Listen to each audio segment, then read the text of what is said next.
Hey y'all, Gary here, running for state senate here in Williamson County.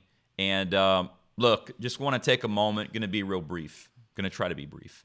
The hits just keep coming. I mean, the mailers just keep hitting your mailboxes with fury, right? And I was telling someone the other day, August 4th is a little ways away. You should expect a lot more of these. And isn't it interesting that Jack Johnson can't run on his own record? He can't seem to stand on his own. No, he's endorsed by the governor, by Senator Blackburn, by Senator Haggerty, by Congressman Green, by Speaker McNally. This guy needs to stand up on everyone else's shoulders just to have a shot. But here's the real problem. It's the deceptive nature at which I'm now being attacked. And I just want to show you this. So you are getting a mailer right now in your mailbox, and they're also running a Facebook ad. And it takes you to a website, humbleisnothumble.com. It's super creative, by the way. I gotta hand it to you. I mean, the creative team at work here for Randy McNally, genius. Not so humble. Anyway, so here's this website, which basically just says, of course I'm in red, so I'm evil, and I'm not pro-business. This is the quote that they keep putting out, I'm not pro-business. And of course, I want to point out, this is paid for by the MCPAC. All right, so here's what you need to understand. You need to know that these mailers that say I'm not pro-business, the Facebook ad that's running right now, and this website is from Randy McNally, our lieutenant governor, the Speaker of the Senate. That's right, the Speaker of the state Senate. Your lieutenant governor has now taken a personal cause to not just help Jack or prop up Jack, but literally to work to discredit me. And why would he do that? Remember, I want you to, if you don't remember, who this guy is. Randy McNally is the guy, he's the longest serving member of our legislature. He has been in office.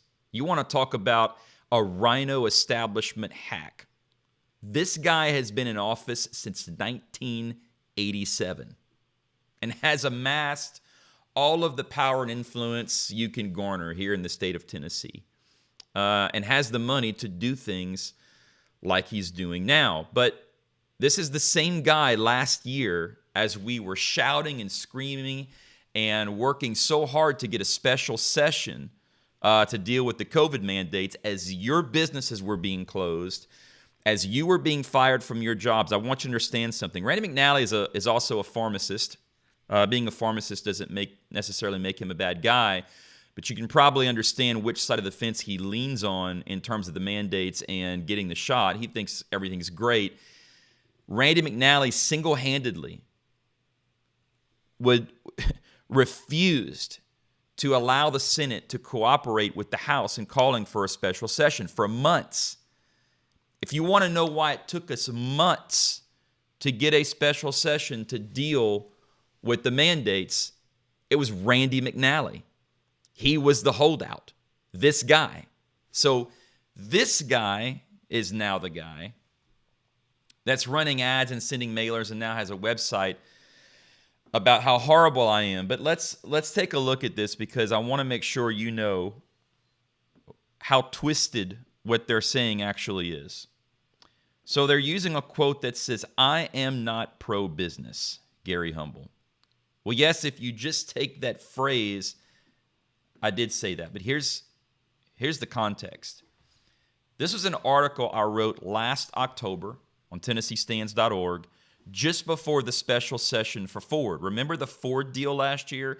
And we've talked about this a lot. And other economic think tanks and conservative organizations around the state also were hardcore against giving $1 billion, giving our tax money to the Ford Corporation. And not just Ford, but the Tennessee Titans Stadium and all the other things that we've done over the last couple of years. But this was an article I wrote as we were going into the special session to give Ford this huge tax handout in the name of economic growth. And I simply posed the question, Is Tennessee putting its values on the altar of economic growth? I want to read you just a couple of quick sections. Here, I state, it is a fact that the investments into Tennessee, or is it a fact that the investments into Tennessee by companies like Facebook, Amazon, Oracle, and now Ford are going to equate to a better quality of life for Tennesseans? We are consistently fighting against Marxist agendas that are designed to tear the fabric of everything it means to be an American. And the companies just mentioned, along with many others, are the economic engines that fuel these agendas that creep into every sector of our society, including our schools. Oracle had not even signed the deal yet, much less breaking ground, before they had already forayed into Tennessee politics by speaking out against a bill that passed this year that would protect female athletes in schools from having to compete against males in sports. Their first neighborly act was to partner with the Nashville LGBT Chamber in this effort to influence public policy in our state. So I'm asking what I feel like is a really valid and also a very conservative question. Number one, should we be giving our tax? Should we be cutting checks from the state coffers to private companies? Is that really what we want to be doing with our tax dollars? Look, I'm all for tax cuts. Let's cut taxes. Let's cut regulations. Let's make Tennessee business friendly. But should government then actually be in the role of picking which businesses succeed and which don't?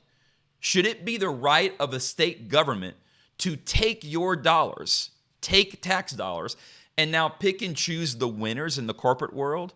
Or is it more likely what the founders had in mind, that we should lower taxes, lower regulations, and allow businesses to thrive in a business-friendly economy? That's what I would choose. But I'm anti-business because I question that practice. Also, should we continually subsidize with our money? Look, we're giving Facebook, Oracle, Amazon, and Ford, we're giving them our money. And they are the companies that are continually bringing in diversity, equity, inclusion training throughout the corporate world, trickling down to CRT in our schools. And so while we're yelling and screaming and crying about these agendas in society and in our schools, we are taking our tax dollars and financing the corporations that are pushing it into society. Is it just me, or is that sort of crazy? So here's how I close this article. Let me read these last two sections here. I don't know about you, but I'm not willing to sacrifice my values and the kind of Tennessee that I want to hand off to my children on the altar of corporate welfare. If being pro-business means that values no longer matter and that our liberties are sold off to the highest bidder, then count me out. If we put honoring God first and work hard to ensure that liberty is secured and that government is held accountable to the confines of its constitutional duties, then businesses will succeed and families will thrive. I am not pro-business. I am pro-Tennessee.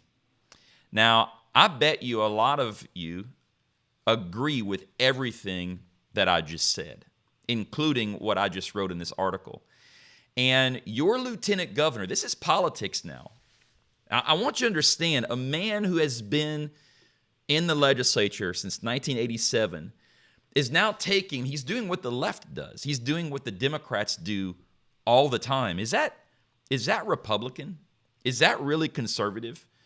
To take a phrase out of an entire article, which I'm clearly saying that not that I'm anti-business, but I am anti just handing out tax dollars like candy to private corporations. And I'm also very concerned about the type of corporations that we continue to finance here in Tennessee because of the values they hold and the values that we want to raise our children with here in our state. I think those are valid concerns.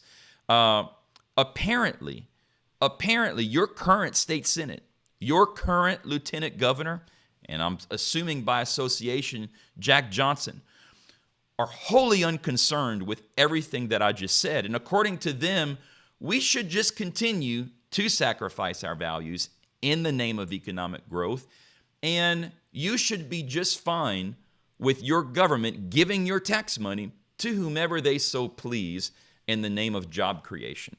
Ladies and gentlemen, this is what these attack ads are all about. And this is your government at work. I'm Gary Humble, and I'm running to represent Williamson County in the state Senate. You may have seen on my website at GaryHumbleForSenate.com, I'm running to honor God, speak the truth, and do the right thing. And I promise you, if I have the great fortune of earning your vote and you send me to the state Senate, that's exactly what I intend to do. Republican primary is on August 4th. Early voting is happening right now. Williamson County, you know what to do. Thanks for listening.